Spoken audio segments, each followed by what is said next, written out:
A couple of weeks ago, we sent out a survey about our readiness to return to public worship. Thank you for your participation. We received nearly 500 responses. While there is a small percentage of our congregation that is ready to return to public worship right away, most of you want to see how well the church can implement safe procedures or just want to see how things go for a few weeks before returning. We took these findings to Church Council and realized a couple of things. First, most of us on Church Council thought of opening for worship as a two-position switch. We're open or we're closed. In truth, it's much more nuanced than that. Second, and related, we discovered in the process that reopening for public worship is much more complicated than closing was. We are awaiting guidance from the Center for Disease Control, the Iowa Annual Conference of the United Methodist Church, and other church consultants. To reopen for worship doesn't mean we go back to what we did in early March. To reopen now means we would need time to sanitize our buildings between worship services. That time is estimated to be about 2 hours. By the time we get people out of the building, sanitize the building, and let people back in, we would need nearly 3 hours between the start of one service and the start of the next. We would have to allow space for social distancing, which by rough calculations would only allow for around 80 people per worship service at the Uptown Sanctuary. We could possibly have a few more at the Christian Life Center and a much smaller number of people at Faith Chapel.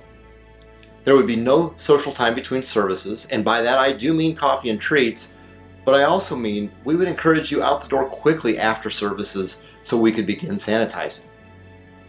The current wisdom is that allowing singing or congregational responses requires about 3 times as much distance between people.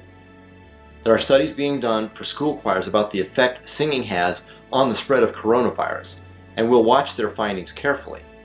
But at this time, we would not anticipate allowing singing in worship. With such severe guidelines, we believe we are more welcoming with our doors locked than with them open at this time. It was at this point in the discussion that Church Council saw how much more complicated it is to reopen than it was to close. We saw that we could drown in all the details and considerations.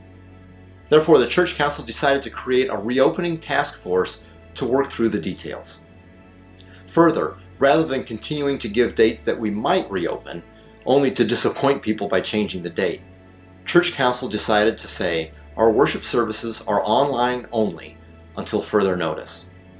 You can expect to hear from the task force by the end of June about the steps moving forward. I know the uncertainty is difficult. When I learned of the guidelines for public worship, I was discouraged at first, and I understand if that's where you are right now. You have been so patient, so supportive, and so helpful throughout this time, and I'm proud to be your pastor.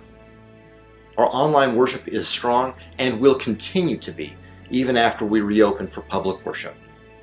Our smaller groups have higher participation later into the spring than they ever have. Let's not allow impatience now to undo the sacrifices you have already made. The task force will keep working on ways to get us together in ways that are best for your health and the public health of Ankeny. Thanks again for all you're doing. We continue to pray for you.